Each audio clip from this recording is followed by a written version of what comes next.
You're listening to Workplace Perspective, an employment law podcast presented by SAFFIRE Legal. Workplace Perspective is a regular podcast series for employers and employees focusing on education, training, and the law to help organizations of all sizes develop and maintain successful workplace relationships. The opinions expressed by guests on Workplace Perspective do not necessarily reflect those of SAFFIRE Legal or its attorneys and should not be considered legal advice. And now, here's your host, founder and principal attorney at SAFFIRE Legal, Teresa McQueen. Thank you, James, and welcome everyone to Workplace Perspective, where we are striving to raise the bar at workplaces everywhere. Today, in honor of Veterans Day, we're talking with attorney and veterans advocate Antoinette Balta. Antoinette is the executive director and co-founder of the Veterans Legal Institute, a nonprofit organization providing pro bono legal assistance to homeless and low-income current and former service members. On today's episode, we'll be talking about veterans in the workplace, from the challenges they face to the wealth of experience they have to offer. It's going to be a great show. Don't go away. We'll be right back. The opinions expressed by guests on Workplace Perspective do not necessarily reflect those of SAFFIRE Legal or its attorneys and should not be considered legal advice. You're listening to Workplace Perspective, an employment law podcast presented by SAFFIRE Legal. Welcome back to our listeners, and welcome to Workplace Perspective, Antoinette Balta. Hi, how are you? I'm good. We're so happy to have you on the show. I really appreciate you coming on, and I want to start out by thanking you for everything you do on behalf of current and former service members. But before we get started on the show, why don't you tell everyone a little bit about who you are and what you do? Well, it's great to be here, especially on such a momentous occasion, being Veterans today. So if you haven't already, thank a veteran. And I want a special thank you to you, Teresa, and Workplace Perspective for honoring veterans on this day by having this podcast. So my name is Antoinette Balta. I work at Veterans Legal Institute. We are a nonprofit legal aid where we provide legal services to veterans that are low-income, homeless, disabled, at-risk, and mentally ill. And we do this to remove barriers, whether it be to employment, housing, healthcare, or education. Well, that's awesome. You do great work. You really do. It's a wonderful service, and it's so needed. It is so needed. So I want to talk about, though we have so little time and so much to talk about, I want to start out by talking about, let's first talk about the barriers that veterans face when they're trying to reintegrate into the workplace. Yeah, so a lot of people wonder, why is there an increased rate of homelessness or unemployment or underemployment amongst veterans? And there are a few reasons. First of all, typically, not everybody, but the majority of veterans, when they first enlist in the military, enlist right out of high school. So instead of going from high school to college, they're going from high school into the military. And so it takes them longer to get that higher education. So we have, post-separation from the military, a lower rate of higher education amongst them. Also, you've got some difficulty for those that are transitioning from military service into the civilian world, a little bit of difficulty translating their military experience. And I'll give you an example. We've got a lot of firms out here that seek to employ or help veterans with employment.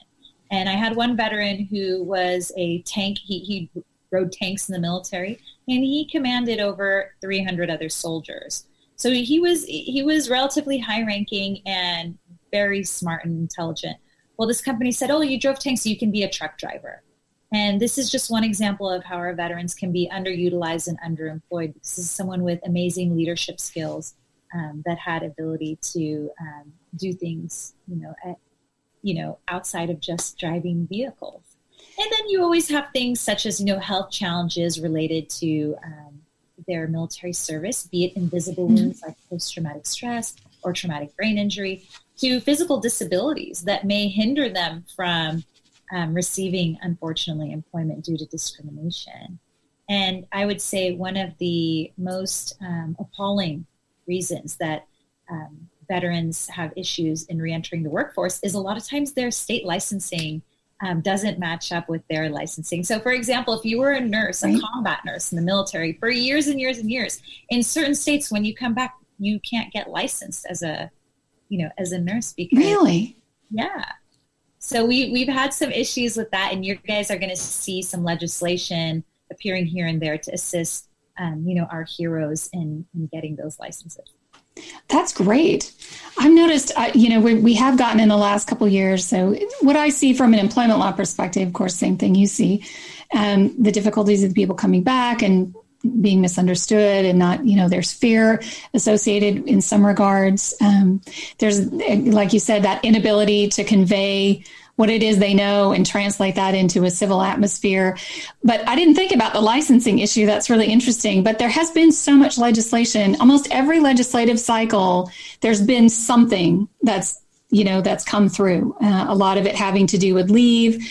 We were talking before the show about, the service members, their families, the same, veterans, the same thing. Their families, they experience everything differently, but they certainly do experience it. So we've seen a lot of things change with regard to leave and allowing family members to take leave and all of that. But I never even thought about the licensing thing. That's got to be just frustrating. Super frustrating. I would think, and I'm surprised. Bureaucracy somehow is just amazing, because you're talking about a government licensing and people who've been serving the government for, but they're not willing to say, okay, you can get licensed if you have this education. And oh, by the way, this particular experience qualifies you for whatever it is you're doing, nursing, for example. Oh, absolutely. And, it's not just the veterans, but if you look at the military spouses, for example, in your field and mine, as attorneys, we have to get licensed in each state that we practice. Oh, yeah. So when you're a military spouse and your spouse gets stationed in a different state, what do? You have to take the bar all over again. Again, attorneys that are military spouses have struggled to maintain their careers because of this. And Veterans Legal Institute just published an article in U.S. Veterans Magazine about the value of hiring military spouse and the skill set that they bring to the table. But we will be seeing more and more legislation trying to protect our military spouses, specifically in the legal arena. I love it. I'm glad. I'm so glad. It's such a do for them. Oh, absolutely. Absolutely. So tell me a little bit about, in your experience, you mentioned a little bit about how the barriers come about, the challenges that they face. Talk a little bit about overcoming that, and what are some of the things you're seeing about overcoming some of these challenges, and how people are getting around those and working through them and getting back to reintegration. Well, fortunately, veteran services and veteran issues is quite bipartisan, and the United States is still largely patriotic towards our veterans, no matter which way you lean. And so we've seen, especially in Southern California, a huge coming together of people from all walks of all. The military has no color, it has no religion. You bleed red, white, and blue, and that's it. And so we've been fortunate in the military community to have people come together really to lift up our veterans in need, be it helping them to find jobs, get the training that they need with housing, better access to health care, specific things at all the community colleges. You've got veteran resource centers popping up here and there. And so those have been a great support for our veterans. And there are also things that our government has done to incentivize civilian employers to hire veterans. So sometimes there are tax credits that become available. Service-disabled veterans can qualify for certifications that give them, additional points when applying for state and federal contracts because they're a special population. So we are seeing some movement, a positive trend in empowering our veterans. I didn't know that. So if somebody's interested in that, where would they find that kind of information? If I'm an employer and I want to know about those kinds of incentives, where would I go? Is there a government website or? I would start with the California Department of Labor. There are different things by state as well as federally. So you just have to do your research on different state websites and then the Department of Labor. I think that's great. I had a friend whose husband was pretty high ranking in the military, and he really struggled when he got out. And it kind of had to do with that inability, almost on his part as well, to figure out how to sell himself. Because when you get a job, it's you're selling your talent. Had a hard time selling because a lot of what he did was classified. So he had a very difficult time explaining how his specific talents worked. And I remember I was driving somewhere and I heard some ad about, I think it was a Google ad. And they had said that if you knew someone who was looking, or if you were military and you were looking for a job, that you could go onto Google and put in a specific code that was, you probably understand this more than I do, but it had to do with whatever their ranking was or their job in particular. But you could load it into the system and it would search for jobs on the internet that fit that. So really cool. I think Google came out with that, and you would basically enter in your MOS, which is your military occupation code. Yes, that's the one. Translate your military skills. So, the example I gave you of the person who would drive a tank, it would translate those skills into what potential civilian jobs that they could get. And kudos to Google and other companies out there that are investing in these resources for our military. Yeah, absolutely. What a great resource. I called my girlfriend. I said, "Oh, did you hear this? Did you hear about this?" And, she told her husband. He was just thrilled. Because he was really looking. And when he said he put it in, came up with all these jobs that he hadn't found on his own. So it actually works. It's an amazing thing. You played a role in that. So well, I don't know about all that, but I listen to the radio for veterans. Yay. It's a good thing. All right. Well, I know we are coming up on our break, so we're going to take a quick break. And when we come back, more with Antoinette on veterans in the workplace. Stay with us. We'll be right back. If you enjoyed today's show, do this. Share us. Like us.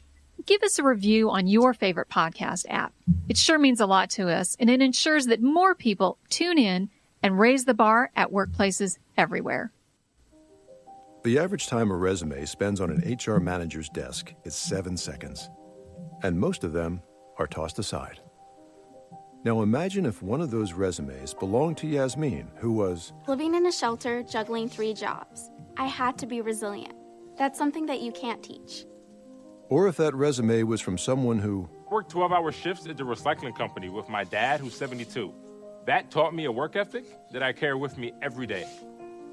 We rely so much on a resume, yet it could never tell the full story of someone. Growing up where I did, a lot of things could have gotten in the way of my goals. But I learned to push through, and that's what I bring to work every day. So maybe it's time we look beyond the resume and look to Grads of Life. Discover new ways to develop great talent that are so much more than what's on paper at gradsoflife.org. A public service announcement brought to you by Grads of Life and the Ad Council.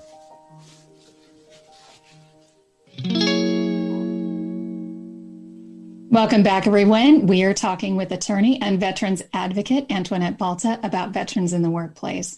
So we kind of talked about a little bit about the challenges that veterans face when they're trying to integrate. So let's kind of switch that and talk about the benefits to hiring veterans, all the experience, all the good stuff. Let's talk about the good stuff. Well, you know what? It comes as no surprise that the military invests hundreds of thousands of dollars in training and leadership training into their service members. And so when a veteran comes out, he or she comes with the benefit of being highly skilled and trained in leadership. They're typically cross-functional in many fields. They've got a sense of duty and responsibility and accountability. They're typically very well organized and disciplined as a result of their service in the military. And they've got a lot of grit, Veterans tend to triumph over great adversity. And that's why you see that a lot of veterans are business owners themselves, actually a greater proportion of them than their civilian counterparts. It's because, they've got that grit and those leadership skills and they bring a lot to the table. It just makes perfect sense to me. But I do know that there's a lot of fear. Working with employers, how do you address that? How do you address those fears with employers and kind of get them over that? Well, the majority of veterans are doing very well. As I mentioned, many of them own their own businesses. They actually make more money in terms of proportion related to their civilian counterparts. And what the media is bringing to us really is the bottom 10% of veterans, those that really struggle with mental health issues or other types of issues that may lend one to having some fear when hiring a veteran. But I would say that when you invest in leadership and you invest in hiring a veteran, the majority of the time they really bring such a value add to your business. I know that I myself tend to frequent establishments that I know hires veterans in law enforcement because I believe it's part of a debt of gratitude that we owe to the military community who really have protected our freedoms. So, I would say when you interview people, you can get a good sense of who they are. And when they have got that military experience, that's just something that you should add as a bonus in terms of their resume. Yeah, I agree. There's just so much to offer there that's already training. So many employers talk about the expense of bringing on new employees. And to me, I think there's already so much there that's been invested that it just, you can, as an employer, you can take a little bit of that off the table. If you've got someone who's got amazing leadership skills and, if you can move a battalion, you can certainly manage a team and, all those great things that kind of go along with that. On the employee side, do you ever talk to, do you help the people that you work with out about sort of selling themselves in, about addressing those, do you ever advise them to address those fears straight on if they think that's, if they sense that's going to be an issue, or what do you tell them in that regard? I've counseled some veterans. A lot of times they'll come to me and they'll say, hey, this employer asked me this question, what do you think I should have said? For example, oh, you served in the military. Have you ever killed someone? This question is highly inappropriate to ask someone.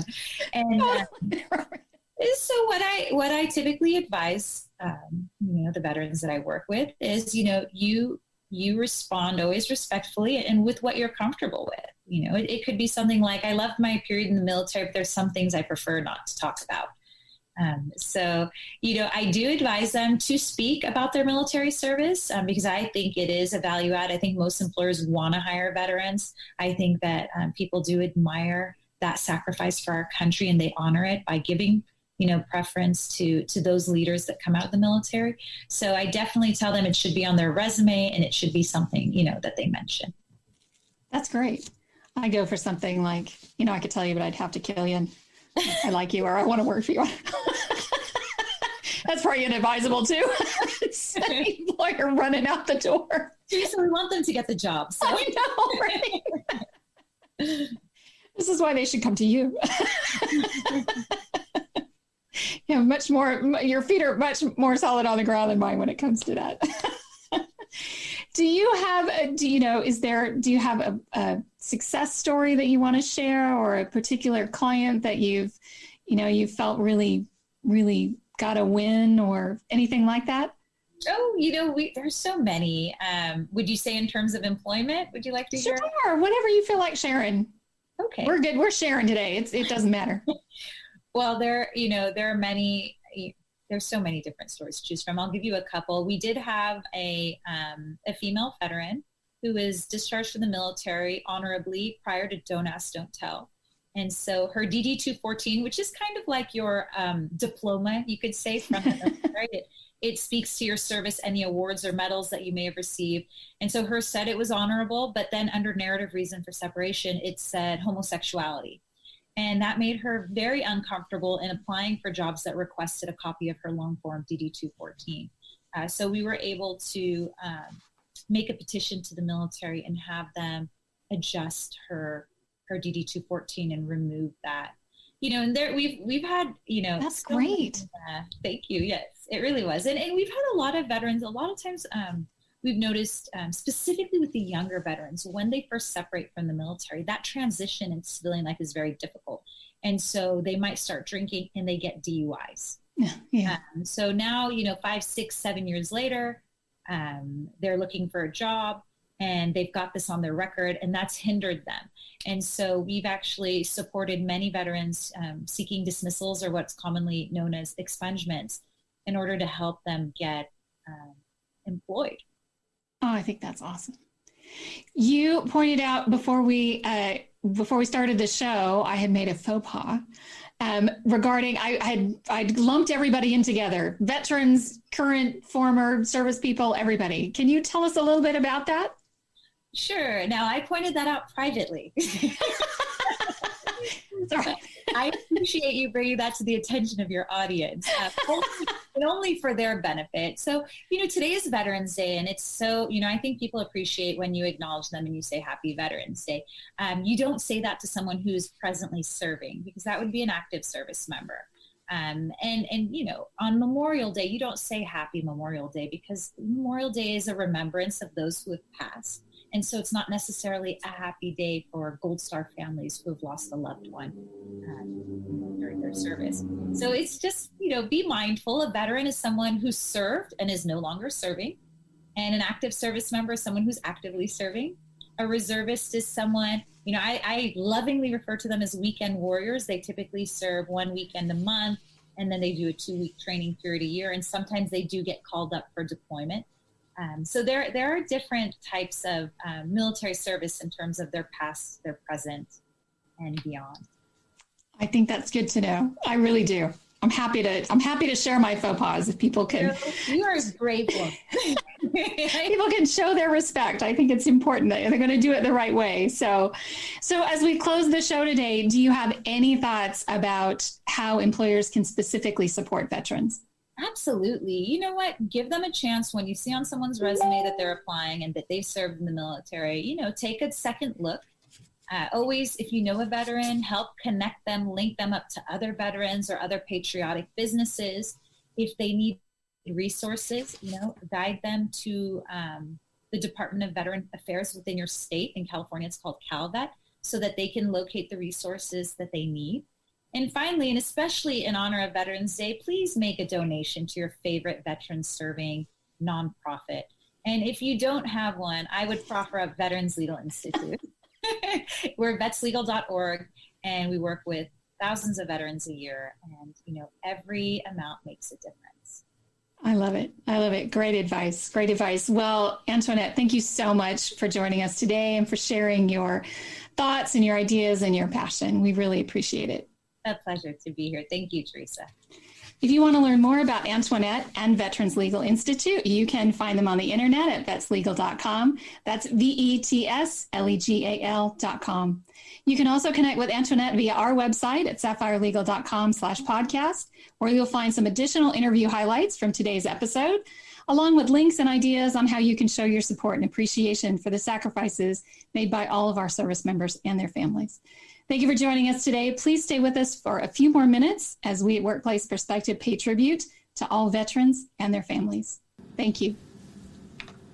The famous poem In Flanders Fields, written by Lieutenant Colonel John McCrae, a soldier with the Canadian Expeditionary Force who fought in the Flanders region of Belgium during the First World War, speaks of sacrifice. Written from the point of view of the dead, it serves as their command to the living to press on. In Flanders fields the poppies blow, between the crosses, row on row, that mark our place. And in the sky the larks still bravely singing fly, scarce heard amid the guns below. We are the dead. Short days ago we lived, felt dawn, saw sunset glow, loved and were loved. And now we lie in Flanders fields. Take up our quarrel with the foe. To you from failing hands we throw the torch. Be yours to hold it high. If you break faith with us who die, we shall not sleep, though poppies grow in Flanders fields. In remembrance of those who've served, those who've fallen, and those who live, may we forever keep the faith.